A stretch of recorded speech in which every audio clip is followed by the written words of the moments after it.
I want to look at President Putin's parade yesterday because, first of all, there's an important point to be made that this celebrates the enormous sacrifice made by people in Russia during the Second World War, and that enormous sacrifice should never be underestimated.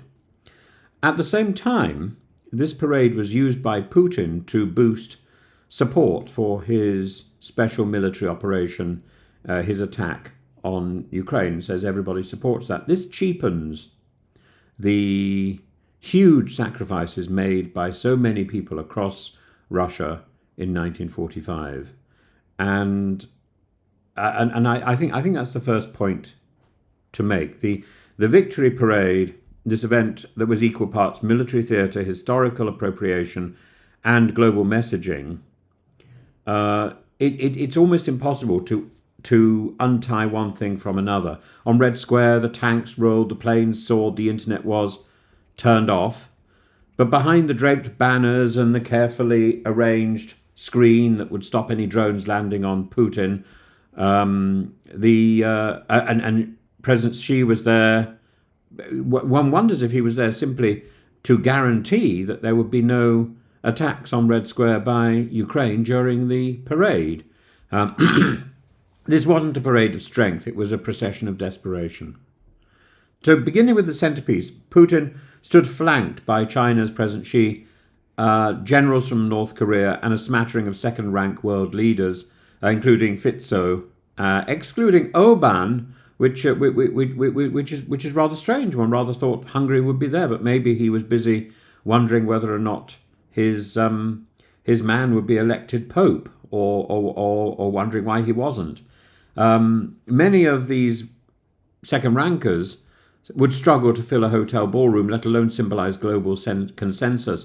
Brazil, of course, is a major power, but as is Xi, but many of the others.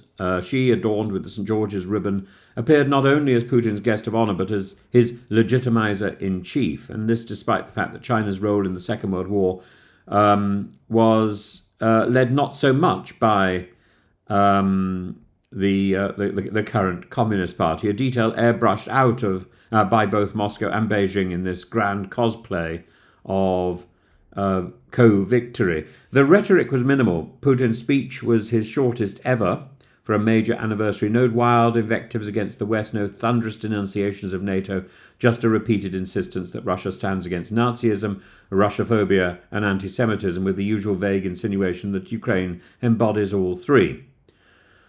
Most striking than what was said was what was shown. Russia's war machines paraded, including drones directly lifted from the Ukrainian theatre, turned from battlefield necessities into parade ornaments. Even the battered T-34s were wheeled out again as if to reassure the public that Soviet relics were still available when newer models are being melted down for scrap in Zaporizhia. What are the guests? Of the 27 leaders invited, the A-list was painfully thin. Brazil's Lula da Silva, Venezuela's Maduro turned up, as did the reliably supportive leaders of Cuba and Central Asian autocracies. Slovakia's Prime Minister Fico defied Brussels to be the EU's sole representative, though one suspects his motivations owed more to provocation than principle. Serbia was represented, Serbia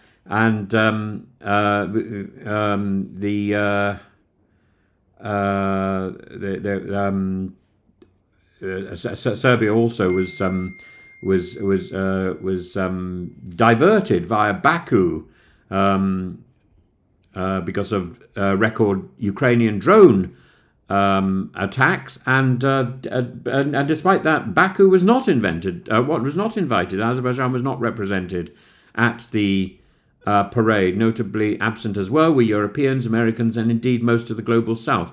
Viktor Orban, as I say, usually only too willing to flirt with Putinism, declared the celebration pointless, a remarkable bit of honesty.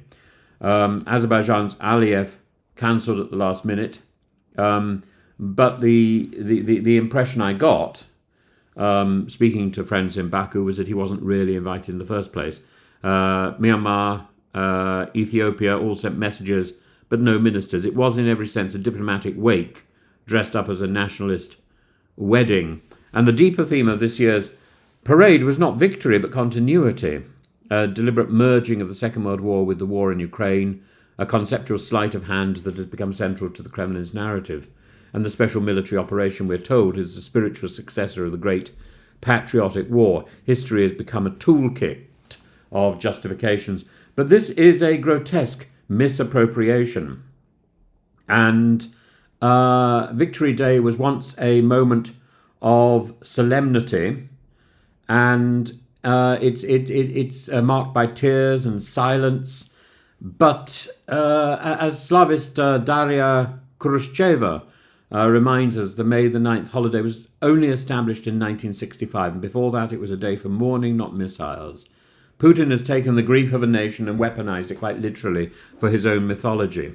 The once spontaneous immortal regiment where citizens carried portraits of relatives lost in war has been nationalized. Now it's a state-orchestrated march with Putin at its head, clutching a photograph of his father as if to prove authenticity through inheritance.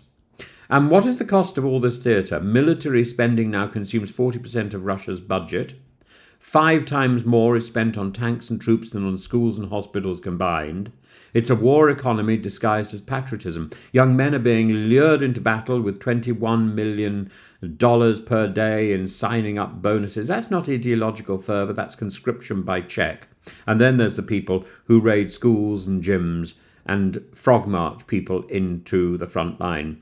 Even as drones strike the heart of Moscow and airspace is closed to avoid embarrassment because of the parade, the Kremlin clings to the illusion of control.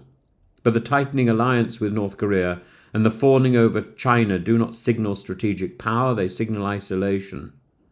So what did we witness yesterday on May the 9th? Not a proud celebration of victory, but a haunting ritual, a parade of pariahs, as some have aptly called it. A state once central to the Allied triumph in 1945 is now reduced to claiming victimhood while committing aggression. Putin's Russia seeks to be both David and Goliath, aggrieved and invincible, but the real tragedy is this: the tanks are rolling, the songs are playing, the ribbons are gleaming, and still no one is winning. As Pope Leo XIV ascends in Rome and Ukraine buries its dead, the lesson remains painfully clear. War machines do not slow down by choice, and neither, it seems, do those who ride them.